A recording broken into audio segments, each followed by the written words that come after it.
Աստված հավատարիմ է։ Դեյվիդ Վիլկերսոն, օր հոկտեմբերի 23։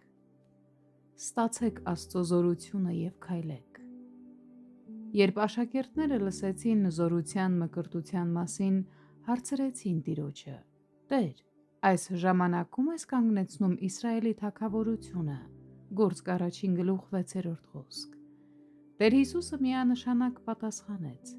Ձեր բանը չէ գիտենալ ժամերը և ժամանակները, որ Հայրն իր իշխանությունում է դրավ։ Խոսք 7։ Կանգ առեք մի պահ և մտածեք այն մասին, թե ինչ էր աշակերտների հարցի բուն էությունը։ Տեր, դու նկատի ունես, որ հենց այս սենյակում միայն մեզնով դու կվերականգնեցնես Իսրայելի թագավորությունը։ Մենք ենք մաքրելու երկիրը, հաստատելու թագավորությունը և քեզ վերադարձնելու։ Մենք գիտենք, որ Տեր Հիսուսը ստիպված էր գործ ունենալ նրանց առաջնորդության և իշխանության ցանկության հետ։ Սակայն ես նրանց հարցում զգում եմ ինչ-որ այլ բան, ինչ-որ բան, որը գերազանցում է դիրքի և իշխանության ցանկությունը։ Դա մարդկային կարիքն է, լինելու որևէ մեծը, վերջնական ճակատագրի մի մասը։ Դա հատուկ լինելու, ճիշտ ժամանակին ճիշտ մարդը լինելու կարիքն էր։ Իրենց սրտերում աշակերտները կարող էին ասել. Տեր, որտեղ ենք մենք քո մարգարեական ծրագրում։ Ինչ մեծ հոգևոր խթան է իմանալու,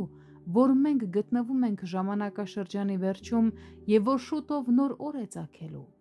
Որքան կուրախանայինք, եթե դու մեզ ասեիր, որ մենք ապրում և ծառայում ենք ճակատագրի այն օրը, երբ դու մեզ գործածելով ամեն ինչ իր ավարտին ես հասցնում։ Այս նույն մարդկային կարիքը լինել ապագայի կարևոր դեր ունեցող մեկը առկա է մեզանից յուրաքանչյուրի մեջ այս կամ այն չափով։ Տեր Հիսուսի պատասխանը դրան պարզ էր. ձեզ համար չի ժամանակները իմանալը։ Նա ասում է, ոչ թե դուք որոշված եք ապագա որևէ ճակատագրի համար,